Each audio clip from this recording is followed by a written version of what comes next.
ব্রিটেনের ক্ষমতাসীন লেবার পার্টির পেছনে থাকা নাইজেল ফারাজের রিফর্ম ইউকে পার্টির সঙ্গে যুক্তরাষ্ট্রের নবনির্বাচিত প্রেসিডেন্ট ডোনাল্ড ট্রাম্পের টিমের সঙ্গে গভীর সম্পর্ক রয়েছে। প্রতিদিনই তারা আলোচনা করছে। দলীয় সূত্রের বরাত দিয়ে এমনটাই জানিয়েছে ব্রিটিশ সংবাদ মাধ্যম ডেইলি মেইল।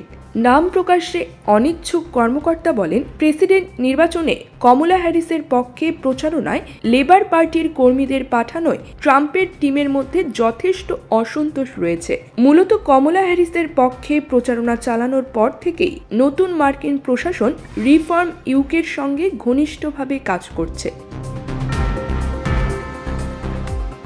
2025 সালের জানুয়ারির এক জরিপে দেখা গেছে, ফারাজের রিফর্ম ইউকে এবং ক্ষমতাসীন লেবার পার্টি যথাক্রমে 25% এবং 26% সমর্থন পেয়েছে। লেবার সমর্থকরা তার ডেমোক্র্যাটিক পার্টির প্রতিদ্বন্দ্বী ভাইস প্রেসিডেন্ট কমলা হ্যারিসের পক্ষে প্রচারণা চালাতে যুক্তরাষ্ট্রের সুইং রাজ্যগুলোতে গিয়ে ট্রাম্পের 2024 সালের নির্বাচনের মাঠকে দুর্বল করার চেষ্টা করেছিল। ক্রিমিনাল কিংবা পুলিশ কেস নিয়ে জীবন বিপর্যস্ত, ব্রিট সলিসিটরস রয়েছে আপনার পাশে।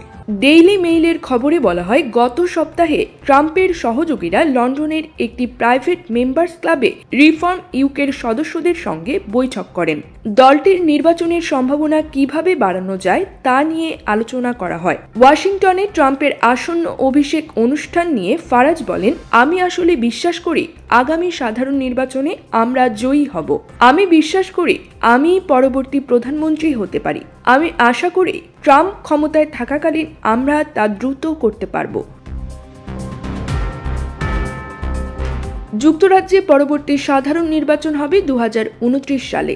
লেবার পার্টি গত বছর দায়িত্ব গ্রহণ করলেও এরপর থেকে তারা অর্থনৈতিক স্থবিরতা এবং বিভিন্ন খাতে সংস্কারের দাবি সহ নানা ধরনের চ্যালেঞ্জের মুখোমুখি হয়েছে।